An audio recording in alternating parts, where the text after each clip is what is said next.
नमस्कार दोस्तों medieval history का जो लेक्चर कंटिन्यू हम लोग कर रहे हैं। आज अकबर के बारे में देखेंगे हम लोग इम्पॉर्टेंट चीज़ें। तो अकबर के बारे में जो भी चीज़ें आपको नहीं पता होंगी एग्ज़ाम के लिए जो इम्पोर्टेंट है सब देखेंगे। तो अकबर का जन्म कहाँ पे हुआ था? 1542 में हुआ था, अमरकोट में हुआ था, अमरकोट में। इससे पहले के लेक्चर की सारी प्लेलिस्ट बना दी, उसको अच्छे से फॉलो करिए, ठीक है। और अकबर का मूल नाम क्या था दोस्तों? जलालुद्दीन था।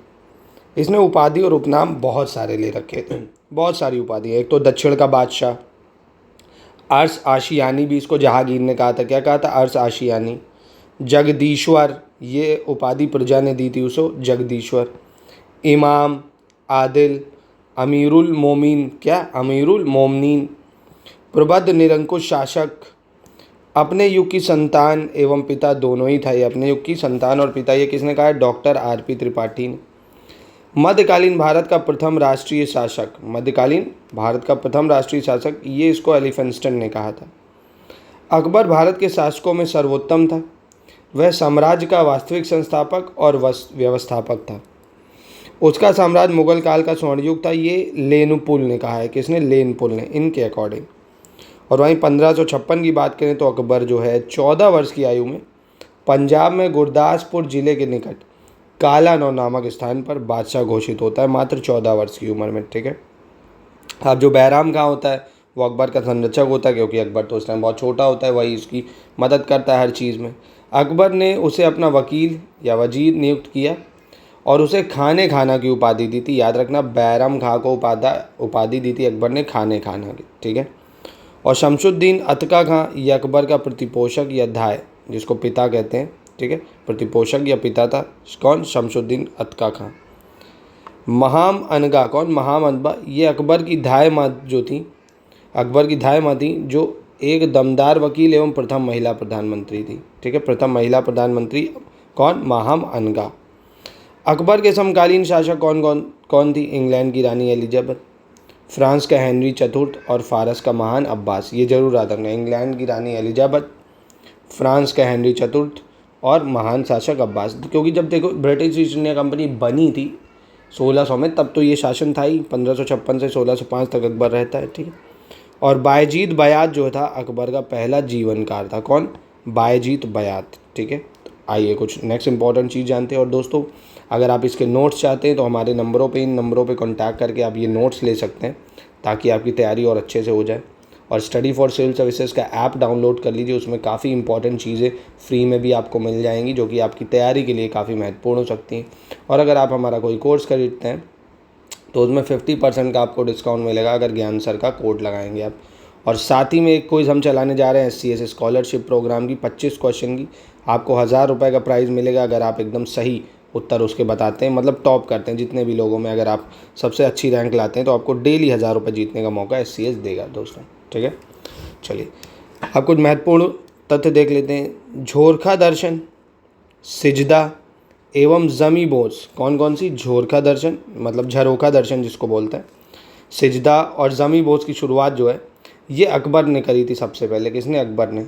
और अकबर मुनीम खां को बैरम खां की तरह खान बाबा या बाबा आम कहता था, मेरे पिता की तरह। मतलब खान यार उसी ने ही पाला उसको, एक तरह से बहुत छोटा था, संरक्षक ने, तो उनको खान बाबा या पिता भी कहता था। देवी या शेख तजुद्दीन एवं यजद का मुल्ला मोहम्मद अकबर के जो शयन कक्ष के बाहर धार्मिक चर्चा करते थे, वो विद्वान थे ये सब। और अकबर ने तैमूरी शासक जो है मिर्ज़ा सुलेमान को अपने दरबार में संरक्षण दिया था। तैमूरी शासक मिर्ज़ा सुलेमान को। अकबर ही वह मुग़ल बादशाह था जिसने मक्का एवं मदीना को विजित करने हेतु उज़्बेकिस्तान के जो शासक है अब्दुल्ला खान उज़्बेक, कौन? अब्दुल्ला खान उज़्बेक, उससे समझौता किया था।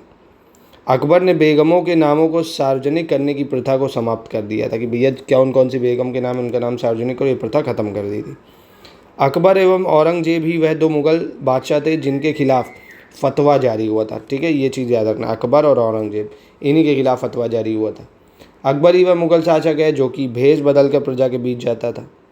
सर्वप्रथम अकबर ने ही जो मारवाड़ है उसके उत्तराधिकार में हस्तक्षेप भी किया था। मारवाड़ में उसने चंद्रसेन को हटाकर राम राव को बैठाया, चंद्रसेन को हटा के राम राव को बैठाया। और अकबर ने ब्राह्मण जो परतरायदास थे, ब्राह्मण परतरायदास को विक्रमाजीत की उपाधि दी थी। किसकी? विक्रमाजीत की। जहांगीर ने उसे गुजरात का सूबेदार बनाया था। किसे? इसको अकबर को एक तरह से। और अकबर ने ब्राह्मण पुरुषोत्तम को बख्शी बनाया था। अकबर ने ब्राह्मण पुरुषोत्तम को बख्शी बनाया था। लेनपूल का कहना था कि अकबर को मुग़ल साम्राज्य का वास्तविक संस्थापक मानना है। लेनपूल जो है उन्होंने अकबर को जो मुग़ल साम्राज्य है उसका वास्तविक संस्थापक माना। ठीक है। अब अमरकोट की बात करते हैं तो यहीं के जो राणा थे वीरसाल, उनके हिंदू महल में 15 अक्टूबर 1542 को अकबर का जन्म हुआ था। कहाँ पे? राणा वीरसाल के हिंदू महल में। हुमायूं ने सिंध में हिंदलाल के आध्यात्मिक जो गुरु थे मीर अली अकबर जामी, इनकी पुत्री हमीदा बानो बेगम से विवाह किया था। और यही अकबर की माँ थी। अकबर की कौन सी माँ थी? हमीदा बानो बेगम। अकबर के जन्म की खुशी हुमायूं ने कस्तूरी के टुकड़े विस्तृत कर मनाया था। हुमायूं ने क्या बनाया था? कस्तूरी के टुकड़े। ठीक है। अब उस्करी की पत्नी जो थी सुल्तान बेगम तथा काबुल में जो बाबर की बहन थी खानदाना बेगम, उन्होंने उन दिनों बड़े प्यार से अकबर का पालन पोषण किया। जब हुमायूं ईरान से, मतलब हुमायूं जब चला जाता है तो अकबर का पालन पोषण यही करती हैं। और 1546 में अकबर का अपने माता पिता से पुनर्मिलन होता है जब हुमायूं वापस आता है, और उसका खतना बाद में होता है। फिर आता है कलानूर। हुमायूं की मृत्यु के समय अकबर पंजाब के गुरदासपुर के कलानूर में था, और यहीं पर 14 फरवरी 1556 को 13 वर्ष की उम्र में अकबर का राज्याभिषेक होता है। कहाँ पे? कलानूर में। याद रखिएगा, 13 वर्ष की उम्र में। ईंटों के सिंहासन पर बैरम खां की देखरेख में अबुल कासिम ने किया था इसका ईंटों के सिंहासन। उस बाद में देख रहा हूँ कैसा तख्त बनाता है ना। तो अगर आपका दृढ़ निश्चय पक्का है तो आप कुछ भी कर सकते हो। अब इस राज्याभिषेक का विरोध अबुल माली ने किया था। हुमायूं जो था वो अबुल माली को फरजंद एवं बरखुरदार कहता था। ठीक है, हुमायूं। अब जीजी अनगा की बात करें अगर, यह अतगा खां की पत्नी थी। कौन? जीजी अनगा अतगा खां की पत्नी थी। अकबर की आयाओं में सरप्रमुख जीजी अनगा थी। जो अकबर की आया थी उसमें सरप्रमुख कौन थी? जीजी अनगा। और जीजी अलगा ने अकबर को उसके जन्म के पश्चात दूध पिलाया था। जीजी अलगा ने ही अकबर को उसके जन्म के पश्चात क्या पिलाया था? दूध पिलाया था। उसकी मृत्यु के अवसर पर अकबर ने अपना सर मुंडवाया था जीजी अलगा के, मतलब उसको इतना मानता था। अजीज कोका जो थी उसकी संतान था। अजीज कोका जीजी अलगा की संतान था। और अकबर का दूध मुआ भाई था, मतलब दूध मुआ भाई समझे, जैसे उनका दूध पिया और वो उनकी माँ थी। मिर्जा अजीज कोका को कोतल ताश के नाम से भी जाना जाता है। जो मिर्जा अजीज कोका, उनको किसके नाम से? कोतल ताश के नाम से। अकबर ने उसे खाने आजम की उपाधि दी थी। ये इंपॉर्टेंट है, याद रखना, ब्लैक फॉन्ट जितने भी, खाने आजम की उपाधि। महत्वपूर्ण है कि धात्री माताओं का पूरा परिवार अतका खेल के नाम से प्रसिद्ध था। ठीक है। अब बात करते हैं बैरम खां की। यह जो है ये कराई बुइल तुर्क था। कौन सा? कराई बुइल तुर्क था बैरम खां। उसे हुमायूं ने खान बाबा एवं यारे वफादार की, क्या? खान बाबा एवं यारे वफादार की उपाधि दी थी। हुमायूं ने मुनीम खां के पश्चात बैरम खां को अकबर का अतालीफ संरक्षक बनाया था। किसके बाद? बैरम खां को अकबर का अतालीफ संरक्षक बनाया था। अतालीफ या संरक्षक बोल सकते हो, एक चीज़। अकबर को पहली जिम्मेदारी 1551 ईस्वी में गजनी के सूबेदार के रूप में दी गई थी। ठीक है, 1551 में। और 1551 में उसका विवाह जो है हिंदल की पुत्री रुकैया बेगम के साथ हुआ था। और रुकैया बेगम निसंतान रहीं और अकबर की मृत्यु के पश्चात भी वह जीवित रहती हैं। 84 वर्ष की आयु में उनका देहावसान हो जाता है। ठीक है। अब जो सबसे इम्पॉर्टेंट है अकबर के ये नवरत्न, ये एग्ज़ाम में ज़रूर आपसे पूछे जाते हैं, तो इनको आपको रटना ही पड़ेगा, नो मैटर व्हाट। कौन थे अकबर के नवरत्न?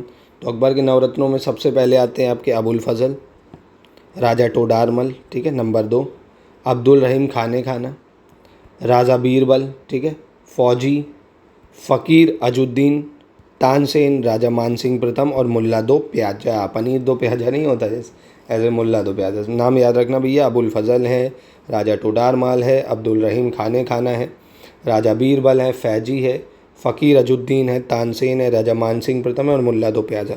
ये अकबर के 9 रत्न थे दोस्तों। अब अकबर ने कौन कौन से इंपॉर्टेंट काम करे और ये समय जरूर याद रखना। दास प्रथा का अंत अकबर ने कब करा था भैया? स्लेवरी 1562 में। अकबर को हरमदल से मुक्ति कब दी? अकबर को हरमदल से मुक्ति 1562 में। तीर्थ यात्रा कर की समाप्ति कर दी इसने 1563 में, तीर्थ यात्रा कर समाप्त कर दी।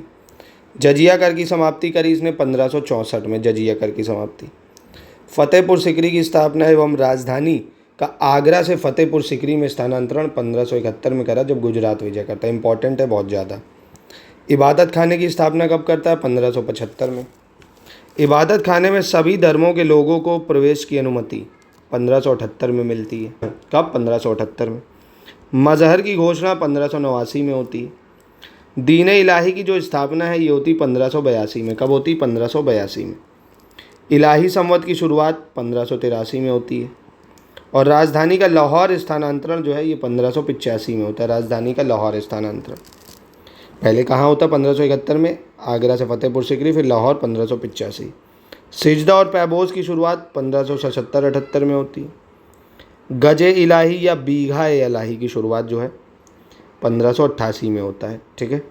कश्मीर की प्रथम यात्रा अकबर करता है 1589 में, 1589 में। सती प्रथा को निषिद्ध होना 1551 में कर देता है सती प्रथा को बैन। 4 सदस्यीय सुधार समिति की शुरुआत कब होती है? 1575 में। कब होती है? 1575 में। तो दोस्तों आज का लेक्चर यहीं ख़त्म करेंगे, शॉर्ट में कर रहे हैं। एक लेक्चर और अकबर का मिलेगा जिसमें अकबर के इंपॉर्टेंट जीते, सैन्य अभियान, अकबर द्वारा जीते गए प्रदेश, ये सब देखेंगे। फिर हम लोग जहांगीर के बारे में देखेंगे। तो काफ़ी इंपॉर्टेंट लेक्चर है ये। मिडीवल हिस्ट्री आपकी बहुत अच्छे से कवर हो जाएगी। पूरी प्लेलिस्ट बना दी, अच्छे से फॉलो करो। और हमारे ग्रुप ज्वाइन करके कंप्लीट तैयारी करना चाहते हो, समय बहुत मिल गया आपको RO PCS के लिए, कम से कम 6 महीना एकदम शुरुआत से तैयारी कर सकते हो। एकदम ज़ीरो से पूरा मॉड्यूल बना के आपको तैयारी हम करवाएंगे। वीडियो क्लासेस, टेस्ट सीरीज़, पूरा स्टडी मटेरियल। तो अभी नंबरों पे कांटेक्ट करके अधिक जानकारी ले सकते हैं।